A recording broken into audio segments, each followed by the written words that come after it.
Dijodohkan dengan pria yang ditakuti semua orang, ternyata suamiku berbeda dari cerita mereka. Pria yang katanya harus kutakuti.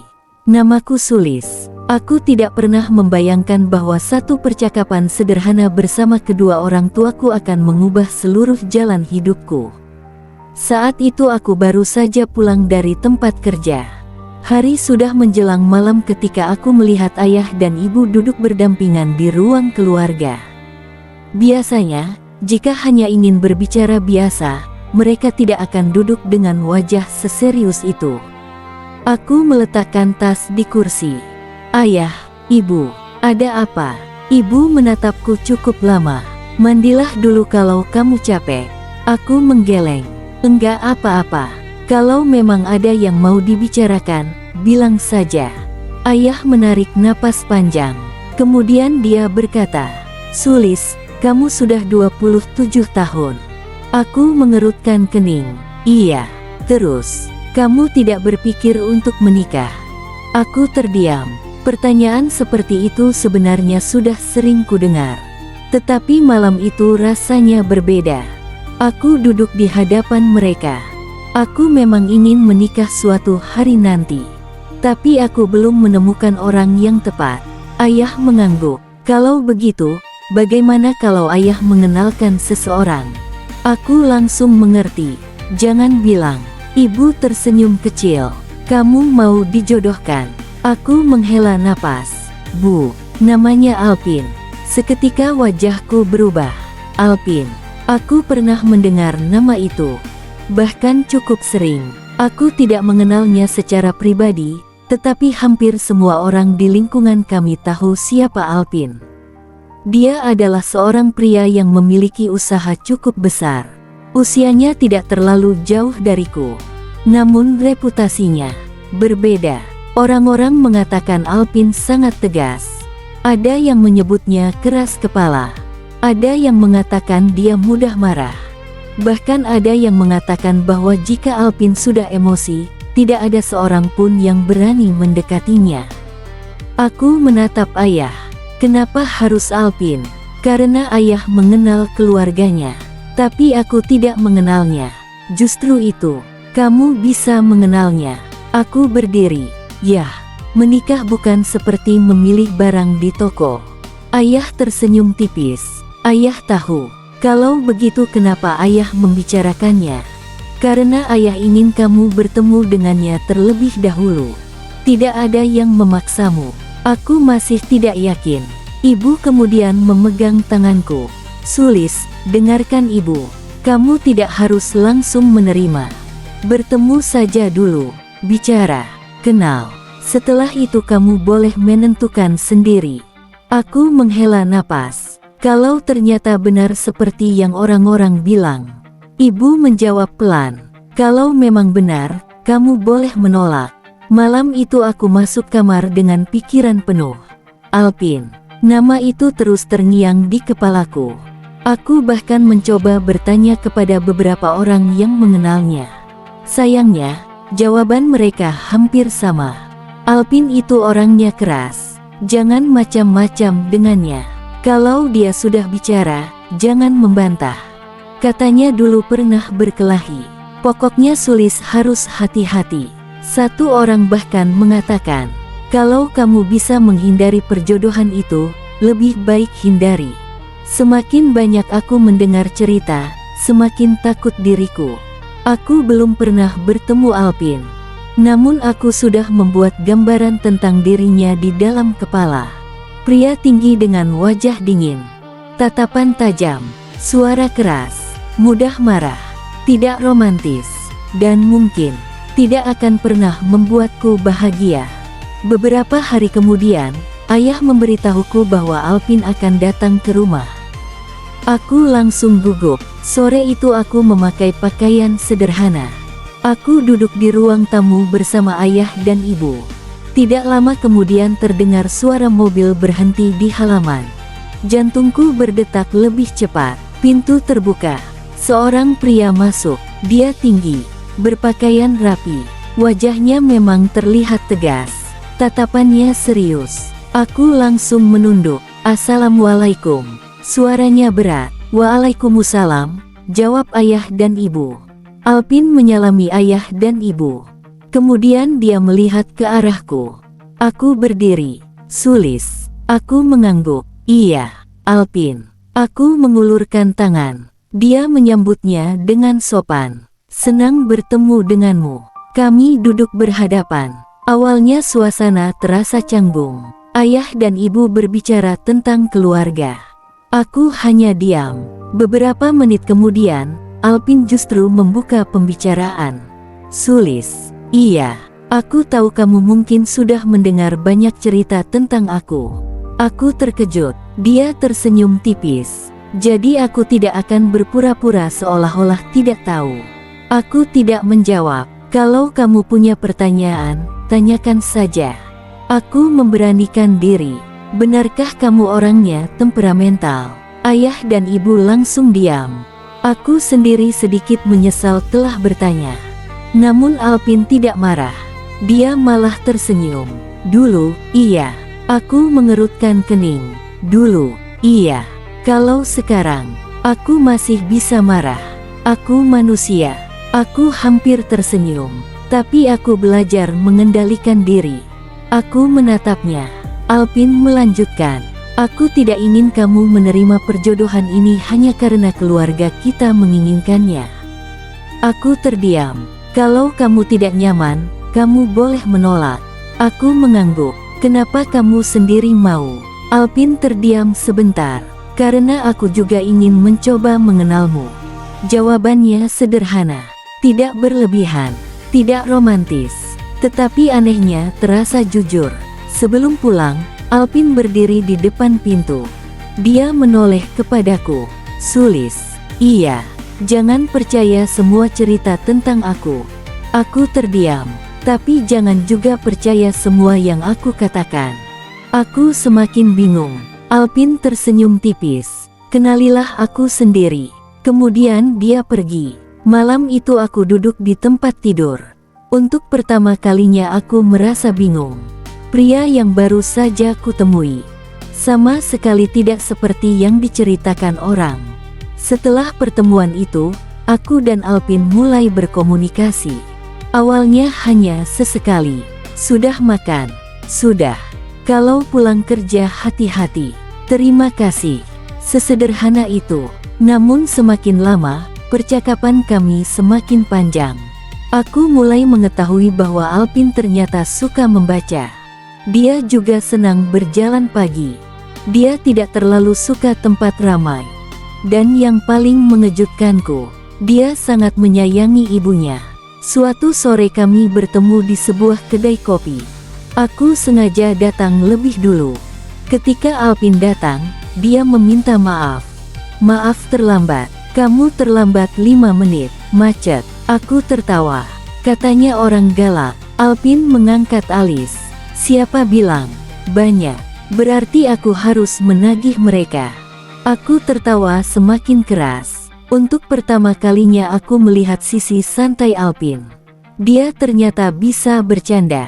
Bahkan cukup lucu. Aku bertanya, kenapa kamu kelihatan selalu serius? Memangnya aku selalu serius? Iya, berarti kamu belum cukup lama mengenalku. Kalimat itu membuatku diam. Mungkin benar, aku belum cukup mengenalnya. Kami terus berbicara. Hingga suatu saat seorang pelayan tidak sengaja menumpahkan minuman di meja kami. Pelayan itu langsung pucat. Maaf, Pak. Saya benar-benar tidak sengaja. Aku melihat Alpin. Aku menunggu dia marah. Namun Alpin hanya berdiri. Tidak apa-apa.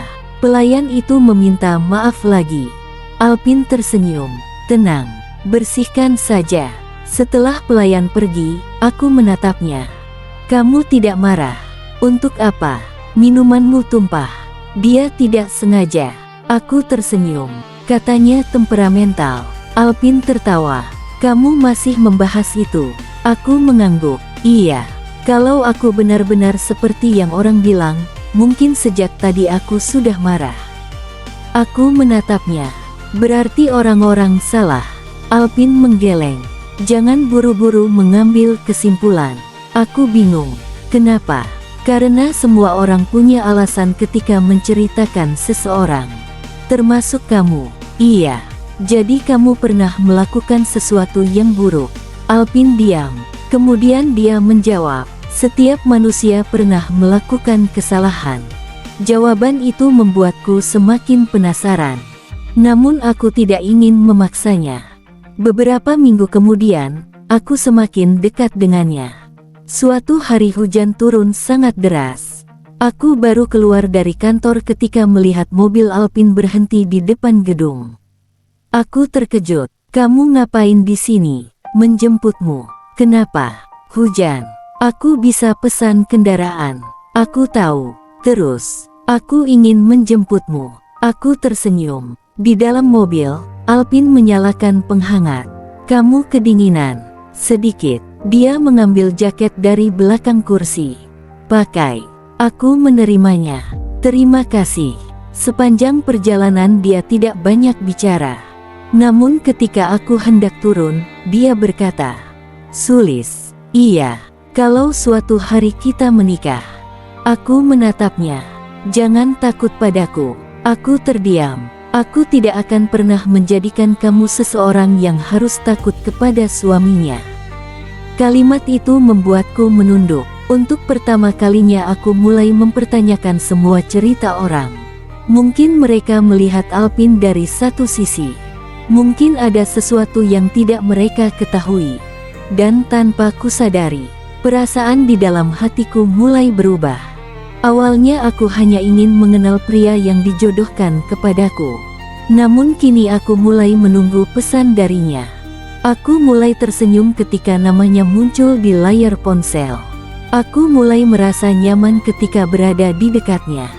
Hingga suatu malam Alpin bertanya, Sulis, kamu sudah punya jawaban?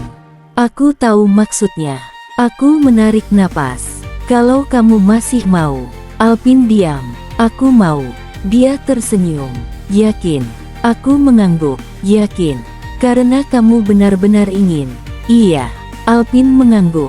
Kalau begitu, aku akan menjagamu sebaik yang aku bisa. Dan beberapa bulan kemudian, aku resmi menjadi istrinya. Hari pernikahanku terasa seperti mimpi. Aku duduk di samping Alpin. Untuk pertama kalinya aku melihatnya mengenakan pakaian pengantin. Dia terlihat berbeda, lebih lembut, lebih tenang. Setelah acara selesai, kami pulang ke rumah. Rumah itu sederhana tetapi nyaman. Aku berdiri di ruang tamu. Alpin membawa barang-barangku. Taruh di kamar saja. Aku mengangguk. Dia membawanya tanpa mengeluh. Malam semakin larut. Aku duduk di tepi tempat tidur. Perasaanku campur aduk. Aku gugup. Aku takut. Bukan takut pada Alpin, tetapi takut pada kehidupan baru yang belum pernah kujalani. Alpin masuk dan duduk di kursi. Dia melihatku. Kamu capek? Sedikit. Kalau begitu istirahat. Aku mengangguk. Dia berdiri. Aku tidur di ruang tamu malam ini. Aku langsung menatapnya. Kenapa? Supaya kamu bisa beradaptasi. Aku terdiam. Alpin.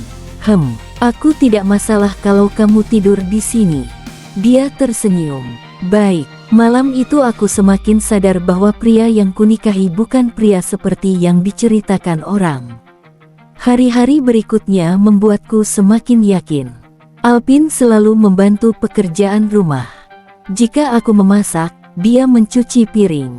Jika aku mencuci pakaian, dia membantu menjemur. Suatu pagi aku sedang membuat sarapan. Tiba-tiba tanganku terkena minyak panas. Aduh. Alpin langsung datang. Kena.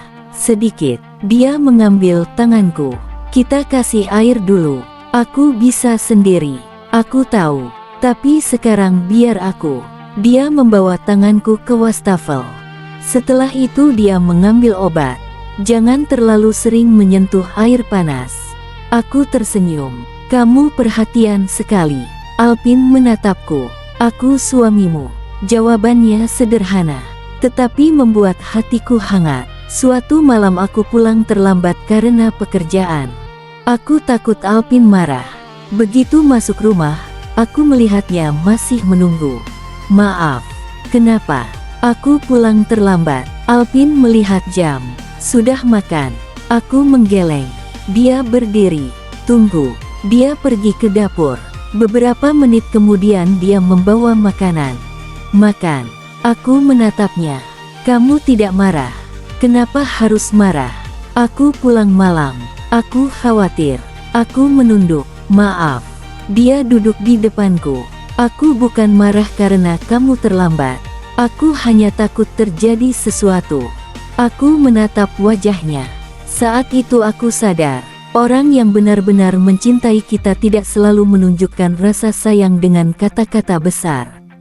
Kadang cinta hanya berupa seseorang yang menunggu kita pulang, menyiapkan makanan, menanyakan apakah kita sudah makan, dan memastikan kita baik-baik saja. Namun kebahagiaan kami ternyata tidak berlangsung tanpa gangguan. Karena suatu hari, seseorang datang membawa masa lalu Alpin. Dan kedatangan orang itu mengubah semuanya. Namanya Raka. Aku pertama kali bertemu dengannya di sebuah acara keluarga. Dia datang tanpa diundang. Ketika melihat Alpin, wajahnya berubah. Alpin pun terlihat kaku. Aku menyadarinya. Setelah acara selesai, Raka menghampiriku ketika Alpin sedang berbicara dengan ayah. Kamu Sulis? Iya. Kamu istrinya Alpin? Aku mengangguk. Raka tertawa kecil. Kasihan kamu. Aku mengerutkan kening. Kenapa? Kamu belum tahu siapa sebenarnya suamimu. Aku tidak suka caranya berbicara. Apa maksud Anda? Raka mendekat. Alpin itu bukan pria baik. Aku menatapnya. Saya rasa Anda tidak berhak mengatakan seperti itu. Raka tersenyum. Suatu hari kamu akan tahu. Dia pergi. Aku berdiri di tempat. Perasaan tidak nyaman mulai muncul. Malamnya aku menceritakan semuanya kepada Alpin. Dia terdiam cukup lama. Raka, kamu mengenalnya? Iya. Siapa dia? Orang dari masa laluku. Aku menatapnya. Dia bilang kamu bukan orang baik. Alpin menghela napas. Sudah kuduga. Kenapa dia membencimu? Alpin diam. Pin. Iya. Aku tidak akan memaksamu bercerita. Dia menatapku. Tapi aku ingin tahu. Alpin mengangguk. Akan aku ceritakan. Namun malam itu dia belum menceritakan semuanya. Keesokan harinya, masalah baru muncul. Salah seorang teman lamaku menelepon. Sulis, kamu harus hati-hati. Hati-hati kenapa? Ada cerita tentang Alpin. Cerita apa? Katanya dulu dia pernah menghancurkan kehidupan seseorang. Aku diam. Siapa yang bilang? Orang-orang. Aku mulai kesal. Orang-orang siapa? Tidak ada jawaban. Aku mematikan telepon. Hari itu aku mulai berpikir. Mengapa semua orang memiliki cerita buruk tentang Alpin? Mengapa tidak ada yang pernah menjelaskan secara lengkap? Mengapa setiap cerita selalu berhenti di tengah? Malam itu Alpin pulang lebih lambat. Aku melihat wajahnya. Dia tampak lelah. Aku tidak langsung bertanya. Setelah makan, dia duduk di sofa. Aku menghampirinya. Pin, iya. Kalau ada sesuatu dari masa lalumu yang belum kamu ceritakan, aku ingin tahu. Alpin menatapku. Aku takut setelah mendengar semuanya, kamu akan berubah. Aku duduk di sampingnya. Aku tidak berjanji akan langsung mengerti. Dia diam, tapi aku berjanji akan mendengarkan. Alpin akhirnya mengangguk. Kemudian dia mulai bercerita. Bertahun-tahun sebelumnya, Alpin memiliki seorang sahabat bernama Raka. Mereka membangun bisnis bersama. Awalnya mereka saling percaya. Alpin bekerja keras. Raka menangani bagian keuangan. Namun suatu hari Alpin menemukan sesuatu yang mencurigakan. Ada uang perusahaan yang hilang. Jumlahnya sangat besar. Alpin melakukan pemeriksaan. Dan semua bukti mengarah kepada Raka. Ketika dikonfrontasi, Raka tidak mengaku. Pertengkaran terjadi. Raka kemudian menyebarkan cerita bahwa Alpin telah mengancamnya. Cerita itu menyebar cepat. Alpin akhirnya kehilangan kepercayaan banyak orang. Aku menatapnya. Lalu kenapa kamu tidak membela diri? Aku mencoba. Terus, ada beberapa orang yang percaya. Tapi sebagian besar hanya mendengar versi Raka. Aku menggenggam tangannya. Kenapa kamu tidak melawannya sampai tuntas? Aku lakukan. Alpin tersenyum pahit. Tapi hidup bukan selalu tentang memenangkan perdebatan. Aku terdiam. Kemudian dia mengatakan sesuatu yang membuatku semakin sedih. Aku pernah kehilangan orang yang sangat aku sayangi karena masalah itu. Siapa? Ibuku. Aku langsung menatapnya. Alpin menunduk. Ibu sakit karena terlalu banyak memikirkan masalahku. Aku tidak mampu berkata-kata. Saat itu aku marah kepada dunia. Dia menghela napas. Aku menjadi pria yang mudah marah. Jadi cerita tentang kamu memang benar. Sebagian. Aku terdiam. Aku pernah marah. Aku pernah kehilangan kendali. Tapi orang-orang mengambil satu kesalahan dalam hidupku dan menjadikannya sebagai seluruh kepribadianku. Aku menangis. Alpin mengusap air mataku. Kenapa kamu menangis? Karena aku baru sadar. Aku memeluknya. Selama ini kamu menanggung semuanya sendirian. Alpin terdiam. Kemudian untuk pertama kalinya aku merasakan tubuhnya bergetar. Dia menangis. Pria yang selama ini dianggap kuat. Pria yang ditakuti banyak orang. Malam itu menangis di pelukanku. Dan saat itulah aku tahu. Di balik wajah tegasnya, ada luka yang sangat dalam. Setelah malam itu, aku tidak lagi melihat Alpin seperti sebelumnya. Aku tidak melihatnya sebagai pria yang harus kuwaspadai. Aku melihatnya sebagai manusia yang pernah terluka. Aku mulai memahami mengapa dia tidak suka keributan. Mengapa dia lebih memilih diam. Mengapa dia sangat berhati-hati ketika menghadapi masalah. Namun Raka belum berhenti. Beberapa minggu kemudian, Raka kembali muncul. Kali ini dia membawa tuduhan baru. Dia mengatakan kepada beberapa orang bahwa Alpin telah mengambil uang perusahaan. Aku terkejut, padahal Alpin justru menjadi korban. Ketika aku menceritakan hal itu, Alpin tidak marah. Dia hanya berkata, "Sudah waktunya semuanya selesai." Hari berikutnya Alpin mengumpulkan semua bukti, dokumen, catatan transaksi, rekaman komunikasi, saksi. Semuanya menunjukkan bahwa Raka adalah orang yang sebenarnya menggunakan uang perusahaan. Raka akhirnya tidak bisa mengelak. Dia datang ke rumah kami. Wajahnya pucat. Alpin. Alpin berdiri di depannya. "Apa?" Aku minta maaf. Aku melihat Raka. Dia menangis. "Aku iri kepadamu." Alpin diam. "Aku ingin memiliki semua yang kamu punya." Raka mengakui semuanya. Dia sengaja menyebarkan cerita tentang Alpin. Dia ingin menghancurkan nama baik Alpin agar dirinya terlihat sebagai korban. Aku menatap suamiku. Aku menunggu Alpin marah. Namun Alpin hanya menghela napas. "Aku sudah lama tahu." Raka terkejut. "Kalau begitu kenapa kamu diam?" "Karena aku tidak ingin menghabiskan hidupku untuk membencimu." Raka menangis. "Maafkan aku." Alpin menatapnya lama. "Aku maafkan." Aku terkejut. "Tapi kamu tetap harus bertanggung jawab atas apa yang kamu lakukan." Raka mengangguk. Setelah Raka pergi, aku bertanya, "Kamu benar-benar memaafkannya?" "Iya." Setelah semua yang dia lakukan. Alpin menatapku. "Kalau aku terus menyimpan dendam, siapa yang paling menderita?" Aku tidak menjawab. Dia melanjutkan. Aku tersenyum. Saat itulah aku benar-benar memahami suamiku. Dia bukan pria tanpa emosi. Dia hanya belajar mengendalikan emosinya. Dia bukan pria yang tidak pernah marah. Dia hanya tidak ingin kemarahannya menyakiti orang yang dicintainya. Beberapa hari kemudian, orang-orang yang dulu menilai Alpin buruk mulai meminta maaf. Namun Alpin tidak pernah meminta mereka berlutut. Dia hanya berkata, "Tidak apa-apa." Saya juga pernah salah. Bahkan ketika beberapa orang mengatakan bahwa Sulis beruntung mendapatkan Alpin, dia hanya tersenyum. Suatu malam aku bertanya, "Pin, iya, kalau dulu aku percaya cerita orang dan menolak menikah denganmu, bagaimana?" Alpin tertawa kecil. "Mungkin aku akan tetap menjalani hidupku. Kamu tidak akan mengejarku. Kalau kamu tidak mau, aku tidak akan memaksa." Aku menggeleng. Padahal mungkin aku adalah orang yang tepat untukmu. Alpin menatapku.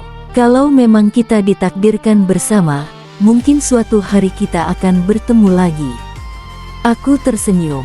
"Tapi sekarang," dia menggenggam tanganku. "Sekarang aku bersyukur kamu memilih mengenalku."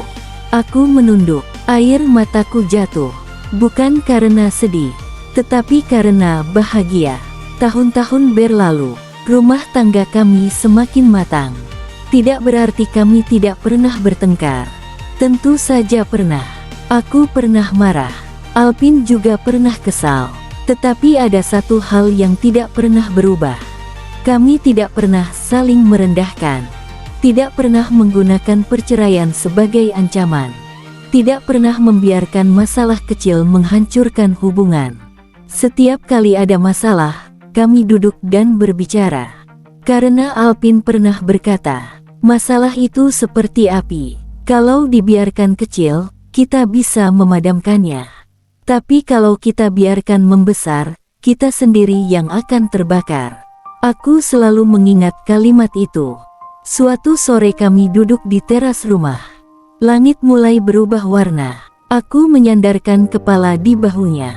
"Pin, kamu masih ingat pertama kali kita bertemu?" "Tentu." "Aku takut sekali." Alpin tertawa. "Kenapa?" "Karena semua orang bilang kamu galak." "Aku memang kelihatan galak." Aku mencubit lengannya. "Jangan membela diri." Dia tertawa. Aku kemudian berkata, "Aku bahkan sempat berpikir akan hidup sengsara setelah menikah denganmu." Alpin menatapku. "Dan sekarang?" Aku tersenyum. "Sekarang aku justru takut kehilanganmu." Alpin terdiam. Kemudian dia menggenggam tanganku. "Aku tidak akan kemana-mana." Aku tersenyum. "Kamu janji?"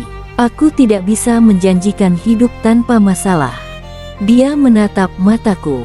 "Tapi aku bisa menjanjikan satu hal." "Apa?" "Aku akan selalu berusaha membuatmu merasa dicintai, dihargai, dan tidak pernah merasa sendirian." Aku menunduk. Air mata kembali mengalir. Bukan karena sedih. Aku hanya tidak menyangka bahwa pria yang dulu begitu kutakuti justru menjadi orang yang paling lembut dalam hidupku. Aku kemudian menyadari sebuah pelajaran besar. Kita seringkali terlalu mudah menilai seseorang. Seseorang yang diam dianggap sombong. Seseorang yang tegas dianggap kasar.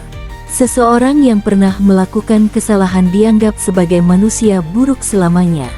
Padahal manusia bukan hanya masa lalunya. Manusia juga adalah proses perubahan. Alpin pernah marah, pernah salah, pernah kehilangan kendali.